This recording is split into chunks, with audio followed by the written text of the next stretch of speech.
깨닫게 하여 주시옵소서. 실천하게 하여 주시옵소서. 믿음으로 일어나게 하여 주시옵소서. 오늘도 하나님을 인정하며 오늘도 아버지 내 삶에서 아버지 곁눈질하지 않고 주님만 바라보는 믿음으로 나갈 수 있도록 성령께서 이끌어 주시고 역사하여 주시옵소서.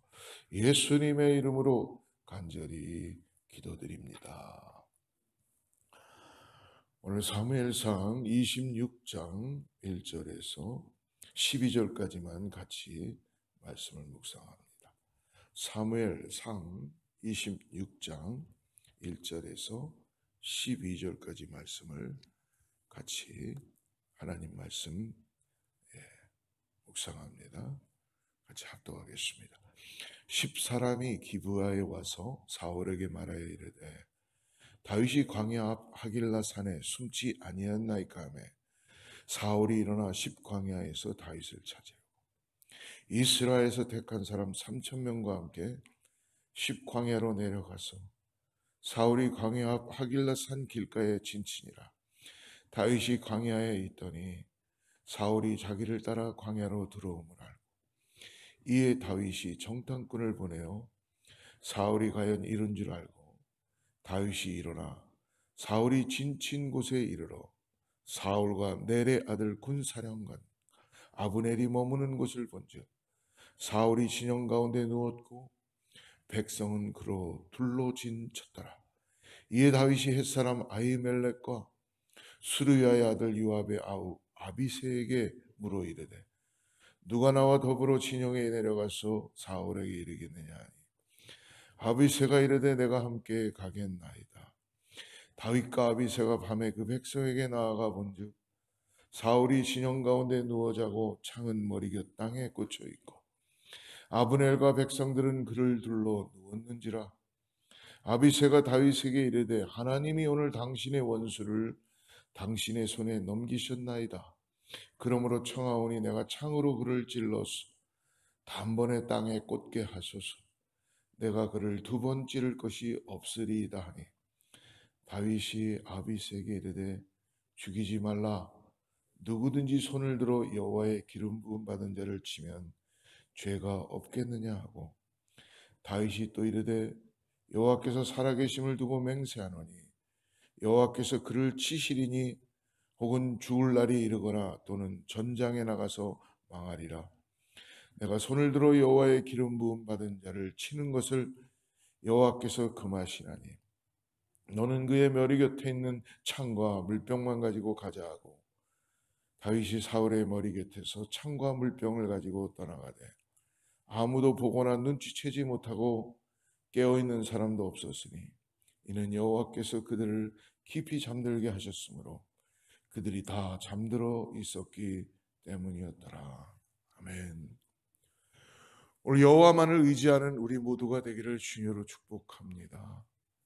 여러분, 우리가 내가 가지고 있는 어떠한 것을 의지하고 따라가는 것이 아니라 눈에 보이질 않지만 하나님만을 의지하기 위하여 결단할 때에 하나님께서는 우리에게 삶의 가야 될 방향을 보이게 하여 주시고 또 우리가 해답을 찾을 수 없을 때 하나님은 언제 그랬냐는 듯이 우리를 그 질문 앞에 해답의 그 길로 우리를 옮겨주시며 인도해 주시는 것을 믿으시기를 주로 축복합니다.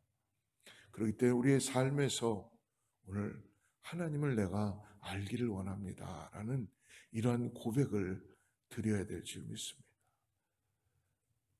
경제적인 면에서나 관계 속에서나 아니면 건강에서나 우리의 모든 삶의 상황과 환경 속에서 시선을 하나님께 고정해야 된다는 거예요. 그러나 악한 마귀 사단은 지금도 우리의 시선을 하나님께 고정하지 못하도록 우리 자신들을 들여다보게 하고 전전긍긍하게 하고 불안하게 하고 그리고 일어나지 못하게 하는 그런 모습이 있다는 거예요. 오늘 그러나 하나님은 너무나 놀라우신 분이시기 때문에 우리에게 하늘의 신령한 지혜를 깨닫게 하셔서 성령께서 우리를 주님을 갈망하게 하시고 말씀 앞에 나아가게 하셔서 눈에 보이진 않지만 내가 지금 다 이룬 건 없지만 이미 이뤘다는 것을 가르쳐 주시고 보게 해 주시는지를 믿습니다. 우리가 24장에서도 보았지만 다윗은 그 어두운 곳에 동굴 속에 혼자 들어왔던 사울 뒤를 보러 들어왔지요. 그러나 그곳에서 400명과 다윗이 있다는 것을 사울은 알지 못했어요.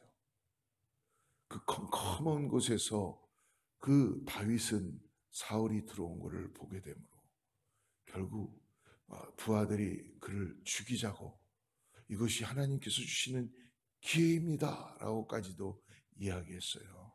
근데 다윗은 그때 어떻게 했습니까? 하나님의 기름 부은 종을 하나님께 맡겨야 된다라고 분별하는 은혜를 우리는 볼 수 있었습니다. 여러분, 오늘 이 아침에 잊지 마십시오. 나에게 유리한 상황이 되었다고, 내가 뭔가 이것을 해결할 수 있는 상황이 되었다고 하나님의 뜻이 아닌 것에 먼저 테스팅이 있다는 것을 꼭 잊지 마시기 바랍니다. 어떻게 기도하십니까? 하나님의 뜻이 우리는 다 알 수 있어요. 믿음이 있다면.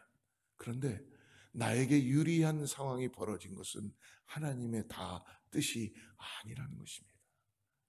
그렇기 때문에 기다리고 하나님의 뜻에 먼저 반응할 수 있는 그런 신실한 삶으로 나아가야 될 줄 믿습니다.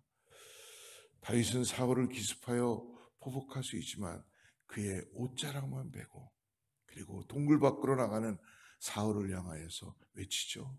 왕이여, 왕이여, 왜 어찌하여 하나님의 말씀을 듣지 않는 것입니까? 왜 사람들의 이야기를 들으시는 것입니까? 그때 사울이 어떻게 반응했어요? 회개하지요, 깨닫지요. 그리고 이제 다음 왕이 바로 다윗 너다라고 그렇게까지 고백했어요. 그러나 오늘 또 26장에 들어와서 사울이 다시 다윗을 죽이려고 하는 것입니다. 그 이유가 뭡니까? 하나님을 떠났기 때문에 그래요. 하나님을 떠나면 계속 두려움이 찾아오니까 두려움을 제거하고 싶은 거야. 근데 여러분, 저도 해봤지만 그 두려움은 제거되지 않습니다. 두려움을 이길 수 있는 하나님 앞에 나를 내려놓는 거예요. 두려움을 이길 수 있는 하나님 앞에 내 마음을 쏟아놓고 내가 가지고 있었던, 내가 원하고 있었던 모든 것들을 다 내려놓을 때에 하나님의 은혜가 임함으로 인하여서 하나님의 손으로, 하나님의 방법으로, 하나님의 때에 하나님의 일을 이루어 가시는 역사를 경험하게 해주신다는 것입니다. 나는 거기에 도구일 뿐입니다. 사용되는 것뿐이에요. 그것을 인정하는 것이 하나님을 우리가 믿음으로 바라보게 되는 것이죠. 오늘 본문에서 사울은 또다시 다윗을 붙잡기 위하여 3,000명의 군사들을 끌고 십광야로 내려왔습니다.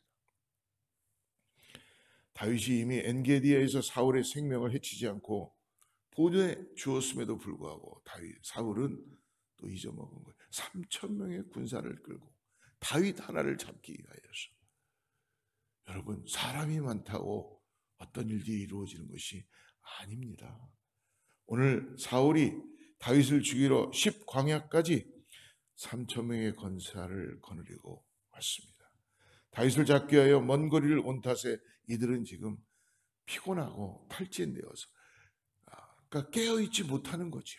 사람만 많지 그냥 왜 움직이지도 모르는데 다윗 하나만 쫓아서 그냥 움직이고 있는 이들의 모습이 있는 것을 볼 수 있습니다.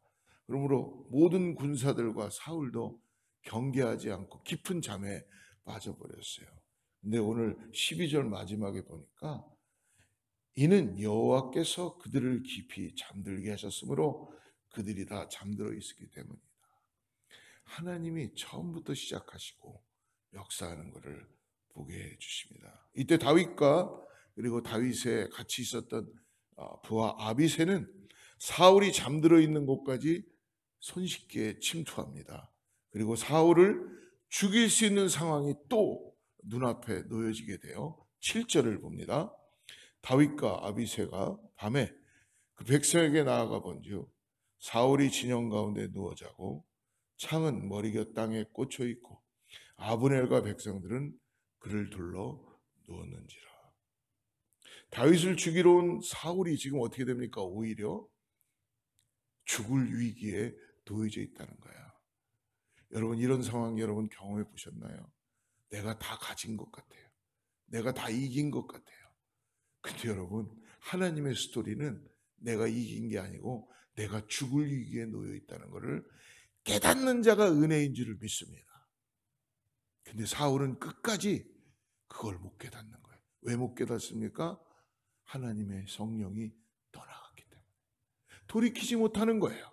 지금이라도 돌이키면 내가 죽게 생겼구나라는 것을 하나님으로부터 깨닫게 되는데, 내가 지금 다 다윗을 죽일 수 있을 거라고 생각하는 그런 오해에 빠져 있는 것이죠.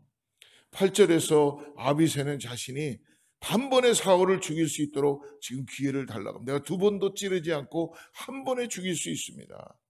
게다가 하나님께서 역사하셨습니다. 다윗은 얼마든지 사울을 죽일 수 있는 지금 상황이었어요. 게다가 하나님께서 모두를 잠들게 하셨기에 이것이 분명히 하나님께서 역사하신 것이다라고 오해할 수도 있지 않습니까? 그러나 다윗은 어떻습니까? 결코 자기의 손으로 보복하지 않고 있는 다윗의 마음을 볼 수 있어요. 여러분, 오늘 기도하고 우리의 마음에 이것을 꼭 성령의 은혜로 배우시기를, 가지시기를 축복합니다. 내가 나를 계속 붙잡고 있으면요, 억울한 인생이에요. 계속. 저도 그래요. 그 원수를 보면 억울해요. 원수가 잘 되는 거 보면 억울해요. 아주 미치겠어요. 시기심이 나와요. 질투가 나와요. 근데 하나님은 없어요. 다윗은 끝까지 어떻게 합니까? 자기를 믿지 않아요. 그리고 하나님만을 바라보는, 자기 어떤 유리한 것 때문에 선택하는 것이 아니라 하나님이 어떠한 분이라는 걸 끝까지 다윗은 고백하고, 하나님 손에 자기의 인생과 사울 왕의 인생도 맡기고 있는 다윗의 믿음을 오늘 우리가 배워야 될 줄 믿습니다. 나의 삶의 모든 순간순간마다 하나님의 손에 맡기는 우리 모두가 되어야 될 줄을 믿습니다. 철저하게 다윗은 지금 하나님께 사울 왕의 생명도 자기의 어떤 앞으로의 장래도 다 맡기고 있는 이 다윗의 모습을 보면서 오늘 어찌 우리도 이렇게 하지 않을 수가 있겠습니까? 11절을 보십시오. 다윗이 무엇이라고 말하고 있습니까? 내가 손을 들어 여호와의 기름 부음 받은 자를 치는 것을 여호와께서 금하시나니 너는 그의 머리 곁에 있는 창과 물병만 가지고 가자 하고, 보복할 수 있는 순간에 다윗이 기억한 사실은 무엇입니까? 사울은 하나님께서 기름 부어 세우신 왕이다. 그렇기 때문에 하나님이 처리하시고 역사하실 것이다. 하나님께서 모든 생사화복을 주관하고 계시다는 것을 다윗은 인정하고 믿음으로 바라보고, 아무리 세상이 망하고 흉흉하고 질서가 파괴되고 어려워도 하나님이 역사하신다. 하나님이 살아계시다. 하나님이 생사화복을 주관하신다는 이 믿음을 잃지 않는 거예요. 하나님이 이러한 다윗을 보면서 어찌 내 마음에 합한 자다라고 아니하실 수가 있었겠습니까? 하나님께서 기름 부으셨기 때문에 하나님께서 하나님의 손으로, 하나님의 시간에, 하나님의 때에 하나님은 해결하시기 때문에 내가 그 일을 행할 수 없다는 것입니다. 사랑하는 성도 여러분, 세상의 모든 일들의 주관자는 오직 하나님 한 분이심을 이 아침에 우리가 믿음으로 고백하고, 우리 앞에 놓여져 있는 문제들을 가지고 전전긍긍하지 말고 하나님 손에 맡깁시다. 그리고 하나님의 뜻대로 인도되기를 원합니다 라는 기도를 가지고 나가시기를 바랍니다. 사랑하는 성도 여러분, 오늘 예수님은 어떻게 하셨습니까? 십자가 위에서 우리 주 예수님께서 운명하시던 순간 이렇게 말씀하셨어요. 아버지, 내 영혼을 아버지 손에 부탁하나이다. 우리 예수님께서도 자신을 못 받고 모욕하는 사람들까지 끝까지 십자가에서 돌아가시며 아버지께 용서를 구하며 저들의 죄를 용서를 구하는 예수님의 그 모습을 볼 수 있지 않습니까? 자신의 생명까지도 하나님 아버지께 맡기신 예수님은 모든 것을 주관하시는 분이 아버지 하나님이심을 깨닫고 고백하고 있습니다. 사랑하는 여러분, 우리에게 보복의 기회가 주어지거나 누군가를 저주할 기회가 주어졌다 하더라도 우리에게는 그러할 자격이 없다는 것을 오늘 이 아침에 깨닫기를 바랍니다. 그래서 우리는 기도합니다. 우리가 직접 보복하거나 저주하지 말고 성령님 나를 도와주셔서 하나님의 은혜 가운데 머무르게 하여 주시옵소서.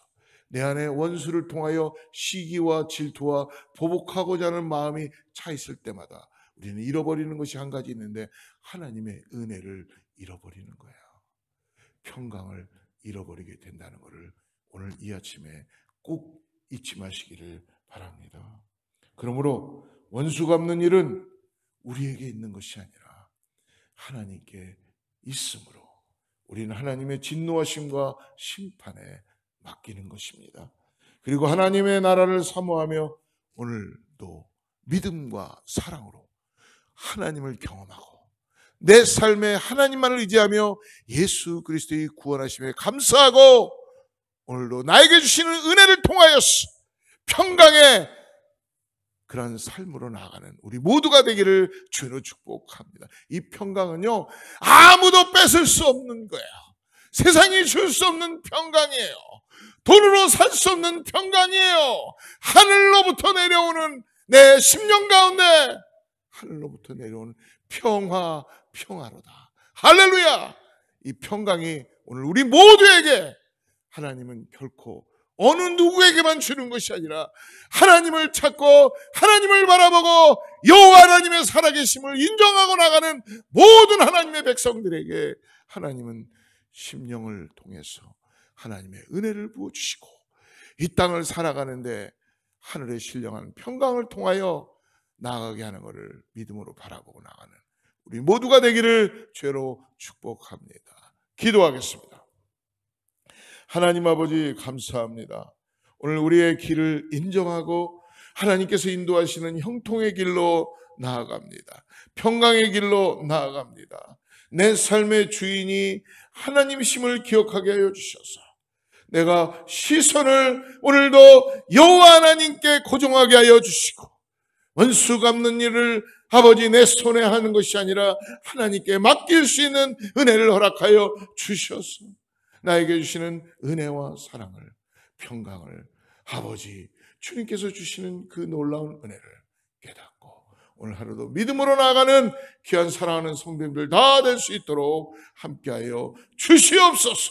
각 가정들마다 자녀들마다 육신의 질병 가운데 있는 자들이 하나님의 은혜로 나음받게 하여 주셔서 하나님의 역사를 보게 하여 주시고 주님을 찬양하는 놀라운 일들을 보게 하여 주시옵소서. 예수님의 이름으로 간절히 기도드립니다.